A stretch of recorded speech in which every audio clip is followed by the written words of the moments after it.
Exercise 4.2 चल रहा है। देखो ये थोड़ा सा टफ तो है क्योंकि ये रेखा गणित है, आपको थोड़ा बहुत थ्योरम आनी चाहिए, कुछ कंसेप्ट आने चाहिए, तभी आप इसको कर पाओगे। अगर आप इसको नहीं जानते हो तो आपके लिए थोड़ा सा मुश्किल हो सकता है। और अगर आप नहीं जानते हो तो प्लेलिस्ट में सारे वीडियो पड़े हैं, जा करके आप देख लो। रेखाखंड क्या होता है, रेखा क्या होता है, बिंदु क्या होता है, रैखिक युग्म क्या होता है, आसन्न कोण क्या होता है, और ये को इंटीरियर क्या होता है, बहुत सारे ऐसे बातें हैं जो कि आपको जानना चाहिए। जैसे अंतः आंतरिक कोण क्या होता है, बाह्य कोण क्या होता है, ये सारी कॉन्सेप्ट अगर आपको आएंगे तो ये आप आराम से कर ले जाओगे। लेकिन अगर आपको इसमें से कुछ भी एक चीज़ नहीं आती है, जितनी भी सारे कॉन्सेप्ट हैं, तो आप दिक्कत में आ जाओगे। चलो सवाल नंबर आज हम करेंगे 4, जो कि आपके सामने दिख रहा है, मैंने सवाल लिख दिया है। आकृति 6.13 में ऐसे आपके बुक में लिखा है, इसलिए मैंने लिखा है, यदि पी क्यू समांतर है एस टी के, इसे समांतर बोलते हैं पैरेलल, और इसमें एक कोण दिया है पी क्यू आर 110 डिग्री का। ये P Q R A 110 degree का है। तो पूछता क्या है, कह रहा और आर एस टी 130 का है। आर एस टी, बच्चा ध्यान से देखो, आर एस टी यानी ये कोण 130 का है ये। तो कह रहा है कि क्यू आर एस ज्ञात कीजिए। क्यू आर एस मतलब बीच में जो ये लुप्प से हुआ है ना वी आकार का, इसको बताना है कि बच्चा ये एंगलवा जो है ना ये कितने का है, ये बताना है। चलो देखते हैं। इसमें एक संकेत दिया है। संकेत का मतलब होता है कि हल कैसे किया जाए सवाल को। अगर आपके एग्जाम में आता है तब भी उसमें आपको ये संकेत दिया रहेगा, पक्का दिया रहेगा अगर बुक में है तो। संकेत में कह रहा है कि आर से होकर के एस टी के समांतर एक रेखा खींचिए। तो चलो बिना देर करते हुए हम खींच देते हैं एक रेखा। ये आर से होते हुए एस टी के समांतर बोलो या फिर पी क्यू के समांतर बोलो, दोनों का मतलब तो एक ही हुआ ना भाई, दोनों का मतलब एक हुआ, चूँकि पी क्यू और जो एस टी हैं दोनों एक दूसरे के क्या हैं, समांतर टाइप की है ना। अच्छा अपने बुक में देख लो, ये समांतर हैं कि कैसे हैं भाई? हाँ समांतर हैं यार, ये दोनों बराबर नहीं है, एक बात ध्यान देना, ये दोनों बराबर दूरी पे नहीं है, हल्का नीचे ऊपर हैं, ये बात आप लोग ध्यान देना। मैंने थोड़ा बराबर में खींच दिया बच्चा, तो ये जो क्यू वाला है ना बाबू, ये थोड़ा ऊपर रहेगा, ये ध्यान देना आप, ये समांतर हैं, ये एस टी ये 130 है। ये दोनों अगर बराबर कर लोगे तब तो फिर समांतर नहीं, जुड़ जाएंगे आपस में जाके, ये समांतर हैं, ये ऐसे नीचे निकल जाएगी ऊपर से।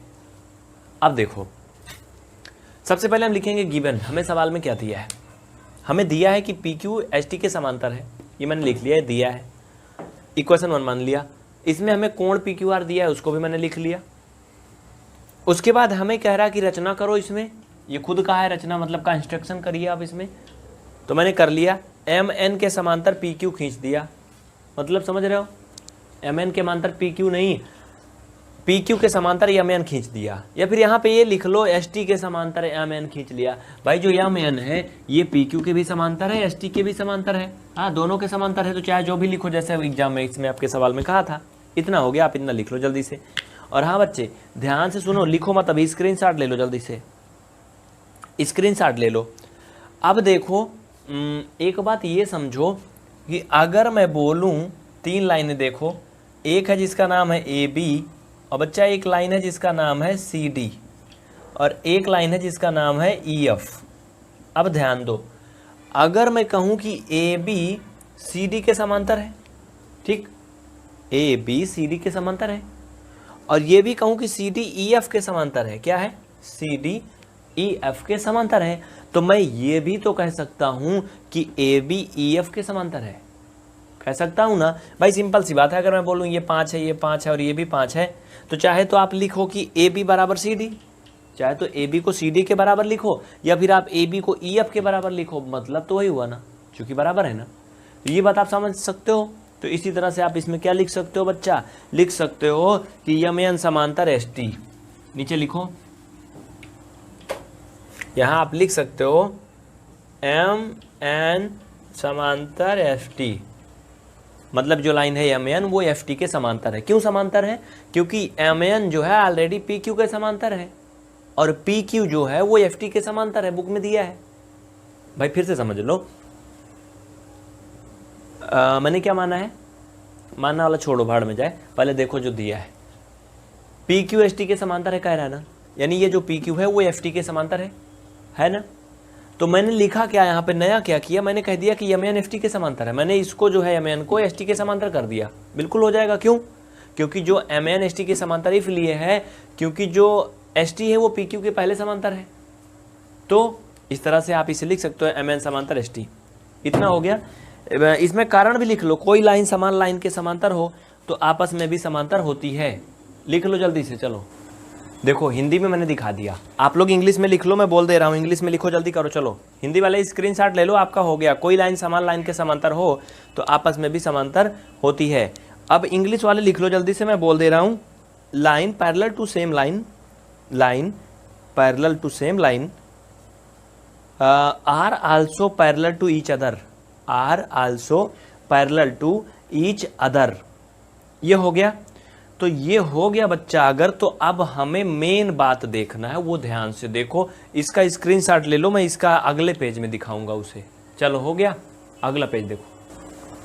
अगला लाइन में अब आपको ध्यान देना है, वो क्या है, बहुत ही प्यार से समझने वाली बात है।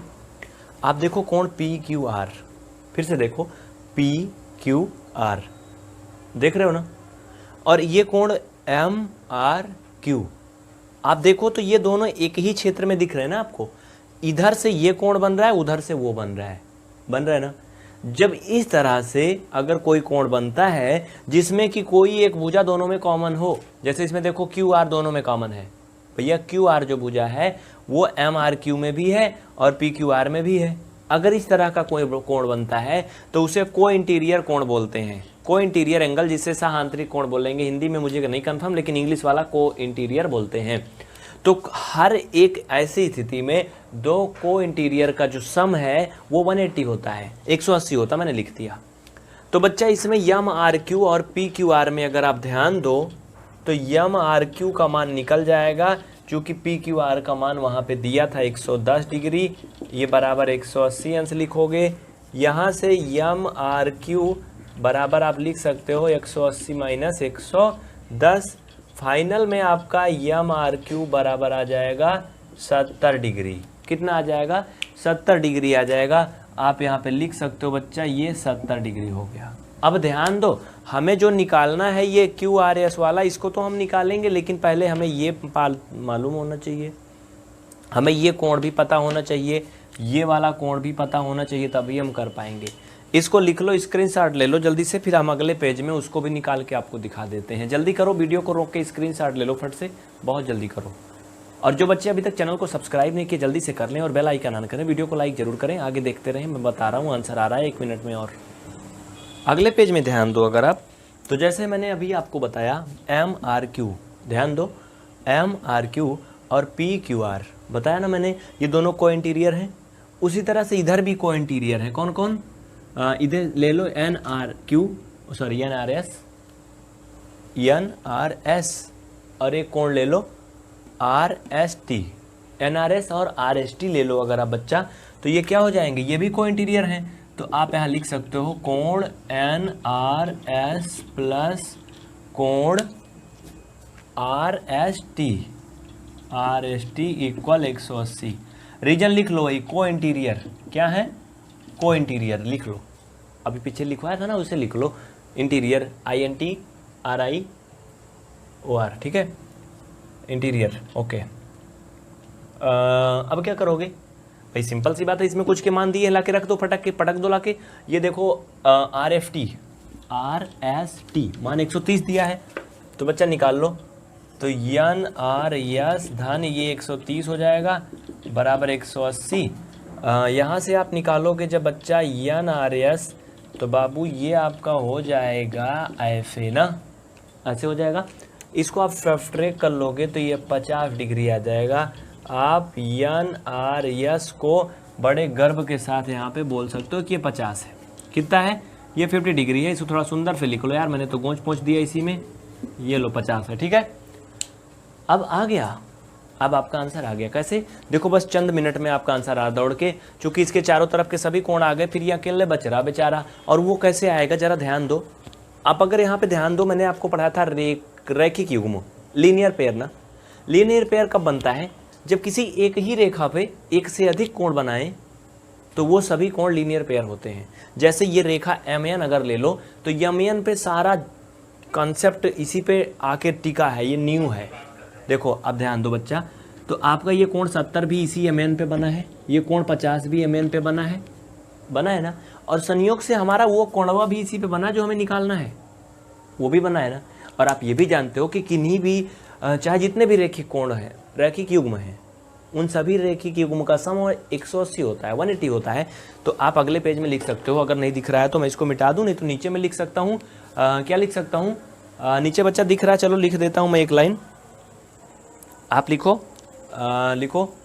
थोड़ा लंबा हो जाएगा इसलिए मैं थोड़ा रोक के लिख के दिखाता हूँ।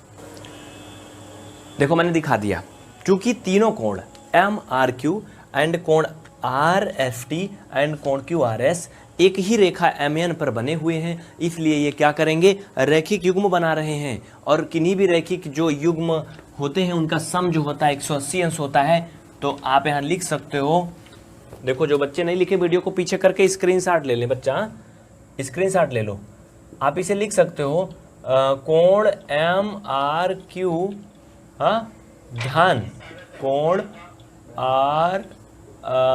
RST धन कोण QRS इक्वल 180।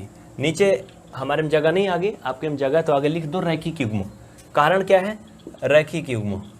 क्या है बच्चा? रैखिक युग्म यानी लीनियर पेयर। इंग्लिश मीडियम वाले लिख लें लीनियर पेयर। देखिए सभी के मान रखने के बाद आपको क्या करना है, सिंपल सा हल कर लेना है बस। MRQ का मान 70 दिया है, आप देख लो, अभी मैंने दिखाया था।